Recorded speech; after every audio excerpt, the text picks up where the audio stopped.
कि एक ये बताते हैं ना, एक 1000 वर्ष तक जीवित रहा।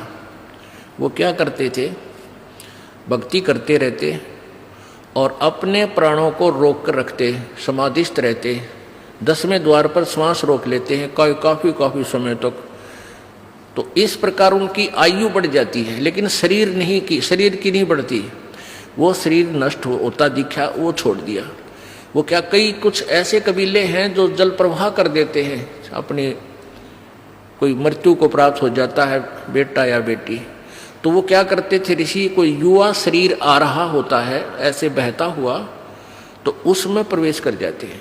या जैसे कोई उठा कर ले जा रहे हैं, मृत्यु जवान लड़का मर गया, उसको सुहा करने जा रहे हैं, और वहाँ जा कर के वो सिद्ध पुरुष देख लेता है, अपना शरीर छोड़कर वो घूमता रहता है। युवा लड़का देखा, उसमें प्रवेश कर गया, फिर वो कई कहते हैं भाई वो तो जीवित हो गया, तो वो वहाँ उठकर वापस आ जाते। कुछ एक का वैसे भी संस्कार ऐसे हो जाते हैं कि वो वैसे भी स्वयं भी जीवित हो जाते। तो ऐसे वो ऋषि लोग क्या करते थे, उस युवा शरीर में प्रवेश करके अपने फिर साधन करने के लिए निकल जाते थे। ऐसे काफी समय तक ये एक सिद्धि होती है जो दूसरे में प्रवेश कर सकता है। तो इस प्रकार ये आध्यात्मिक ज्ञान आपने समझना है। अब सुखदेव ऋषि 12 वर्ष का हो गया, मां के गर्भ 12 वर्ष तक बाहर नहीं आया। अब ब्रह्मा विष्णु महेश दोनों आए, और तीनों आए, ब्रह्मा विष्णु महेश तीनों ने आकर कहा कि व्यास की पत्नी, आपके गर्भ में एक बालक है, उसको हम 2 बात करना चाहते हैं। वो 12 वर्ष से आपके गर्भ में बाहर नहीं आ रहा। तब उसकी व्यास की पत्नी ने कहा कि मुझे तो ऐसा आभास ही नहीं हो रहा कि मेरे पेट में बालक है। तब व्यास उसने शंकर भगवान ने कहा कि मैं उस दिन आया था, ये उसी दिन के बाद कुछ दिन के उपरांत इसने तेरे पेट में शरीर धारण कर लिया है। तब उन्होंने वार्ता की सुखदेव से। ब्रह्मा विष्णु महेश ने कहा कि सुखदेव बाहर आजा महात्मा भक्त, अब 12 वर्ष तक माँ बच्चों को गर्भ में रखेंगी, ये हमारी परंपरा बिगड़ रही है भाई। 9 महीने मुश्किल हो जाते हैं एक माँ ने बच्चे को पेट में रखना, और ये कि तूने तो रिवाज बदल दी हमारी। 12 वर्ष तक अगर पेट में सारे रहने लग गए तो समस्या पैदा हो जाएगी, तू बाहर आ जा। अब सुखदेव ऋषि बोला कि भगवान, आप बाहर आते ही आप हमें अचेत कर देते हो, फिर हमें कुछ भी शुद्ध नहीं रहती। अब मुझे पता है कि मनुष्य जीवन कितना कीमती होता है, ये केवल परमात्मा पाने के लिए, आत्म कल्याण कराने के लिए मिलता है, और बाहर आने के बाद किसी को कुछ भी सुध-बुध आपके इन गुणों के द्वारा अचेत कर देने से किसी को भी नहीं रहती। आप अपने इन गुणों को रोक लो, अपनी इस त्रिगुणमयी माया को स्टॉप करो, कुछ देर के लिए बंद करो, तब मैं बाहर आऊं। अब ब्रह्मा विष्णु महेश बोले, भाई इतनी तो हमारी भी पावर को नहीं, हमें इसने रोक सके। हम 1 सेकंड का भी 10वां हिस्सा इतनी देर रोक सकते हैं, इससे ज्यादा हमारी पावर नहीं, हम इसको रोक सके। तो सुखदेव जी बोले, इतना ही रोक लो तुम।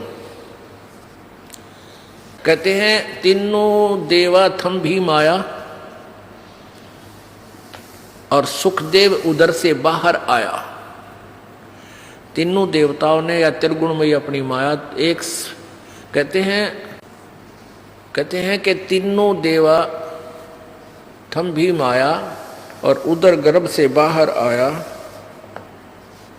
सुखदेव सुख में उपजे राई सिंह समोए, 9 नाथ और शद 84 ही संग उपजे थे दोए। 9 नाथ और 84 शद। अब क्या बताते हैं कि सुखदेव सुख से उपजे राई सिंह समोए। अब जैसे भैंस के सींग पर या गाय का सींग जैसे ऐसे खड़ा है, सींग के ऊपर और राई रख दे, सरसों जैसा दाना होता राई का, ये पहले ऐसे ही एग्जाम्पल होया करते, इस तरह की ही जो है ना कथाएं होती थी, इस तरह की कहानियां होती थी। तो क्या कहा था भगवान, इन तीनों भगवानों ने कहा था कि इतनी देर हम माया रोक सकते हैं अपनी त्रिगुणमयी माया, जब जैसे भैंस के या गाय के सींग पर राई दर दे और जितनी देर वह राई रुके, यानी बस ये समझ लो इतनी देर। सुखदेव सुख में उपजे राई सींग समोए, नौ नाथ और सिद्ध 84 संग उपजे थे दोए। अब जब इन तीनों देवताओं ने इतनी देर माया रोकी थी, अपनी त्रिगुणमयी माया, अपने इन गुणों को स्टॉप किया था, इससे ज्यादा रोक नहीं सकते, इनको बहुत प्रेशर है। तो उस समय कहते हैं इन 94 बच्चों का जन्म हुआ था। उस समय 94 बच्चे जन्मे थे। उस मुहूर्त के, उस फ्रिक्शन के उस सेकंड में उनको भी चेतना रह गई थी मालिक के पाने की। तो उनमें से 9 तो नाथ बन गए, 84 सिद्ध कहलाए, और जो 94वां था यो सुखदेव।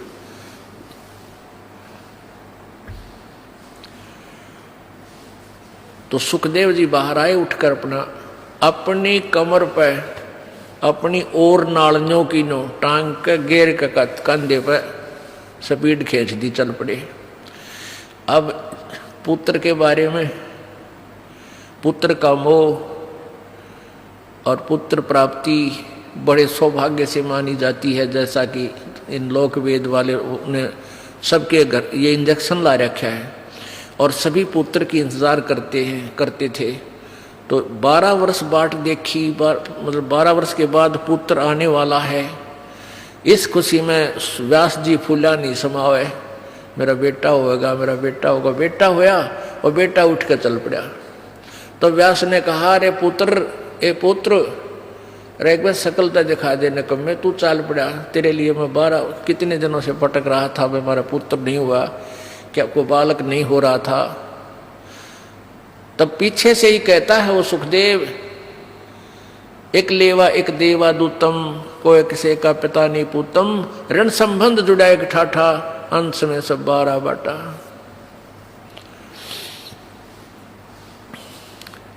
व्यास जी, सुखदेव जी कहने लगे, ऋषि जी, कोई किसी का बेटा ना और कोई किसी का बाप ना जाने कितनी बार तू मेरा बेटा बन लिया, ना जाने कितनी बार मैं तेरा बाप बन लिया, और ना जाने मैं कितनी बार तेरा बेटा बन लिया, तू मेरा बाप बन लिया। ये तो इनका पीछा छुटवाना पड़ेगा, और मैं ना देखूं तेरे का ना, मुझे भी तेरे में मोह हो गया तो फिर क्या करूंगा।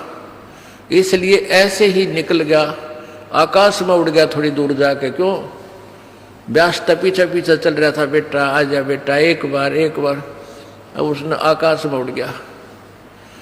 आगे जाके फिर अपनी आप और नाल काट के पत्ते पुत्ते बांध के, पहले तो बालक थे 10-12 वर्ष के, वहीं डांडे जाया करते थे। तो उसने फिर अपनी साधना शुरू की। उस साधना से पिछले जन्म की बैटरी चार्ज से स्वर्ग में पहुंच जाता था सुखदेव ऋषि। यह स्वर्ग किसे कहते हैं? स्वर्ग एक रेस्टोरेंट होता है, और वहां पर साहूकार, सेठ व्यक्ति, पैसे वाले, धनी ही जा सकते हैं, ना रेस्टोरेंट में गरीब व्यक्ति क्या नहीं जा सकता। जिस तरह पूंजी को ना, जिसके पास पैसे हैं वो धनी है, वो किसी भी जाति वर्ग का है, यानी यहाँ किसी वर्ग से नहीं, धनी से मतलब है। तो जैसे यहाँ राम नाम के यानी सिद्धि भक्ति पुनों के जो धनी हैं वो स्वर्ग जाते हैं, और स्वर्ग के अंदर अपने पुनों को अक्षीण करके फिर वापस आ जाते हैं। स्वर्ग एक रेस्टोरेंट समझ लो, एक होटल समझो। जैसे गर्मियों के दिनों में यहाँ हरियाणा, राजस्थान, उत्तर प्रदेश, पंजाब, मध्य प्रदेश आदि क्षेत्रों में भयंकर गर्मी पड़ती है मई और जून में, और जिसके पास कुछ पैसे हैं, एक्स्ट्रा सेठ है, धनी है, वो 2 महीने कुल्लू और मनाली हिली स्टेशन यानी पहाड़ी क्षेत्र में चले जाते हैं। वहाँ रेस्टोरेंट यानी होटल में कमरा किराए पर लेते हैं, और वहीं खाना खाते हैं, और 2 महीने 10-20 हज़ार रुपये जो वो लेके जाते हैं, उन 10-20 हज़ार रुपये को वहाँ खर्च करके और फिर वापस अपने कर्म क्षेत्र में आ जाते हैं जहाँ उनकी दुकान, बिजनेस, व्यापार है, और वहाँ 20 हज़ार रुपये अपने खा खर्चाए, बर्बाद कराए।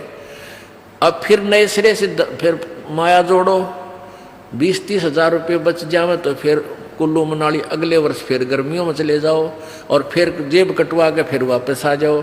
तो कहने का भाव ये है कि स्वर्ग जो है ये एक रेस्टोरेंट है, और वहाँ यहाँ के पुण्यकर्मी प्राणी ही यहाँ इकट्ठी की हुई माया, धन, पुण्य, उनके आधार से स्वर्ग जाते हैं। तो ये स्वर्ग पर जैसे प्रत्येक शहरों में रेस्टोरेंट होते हैं, होटल होते हैं, तो एक तो कॉमन स्वर्ग है जिसका राजा इंद्र है, और प्रत्येक भगवान, जैसे भगवान ब्रह्मा, भगवान विष्णु, भगवान शिव जी की अलग से राजधानियां हैं, वहां पर भी एक स्वर्ग है।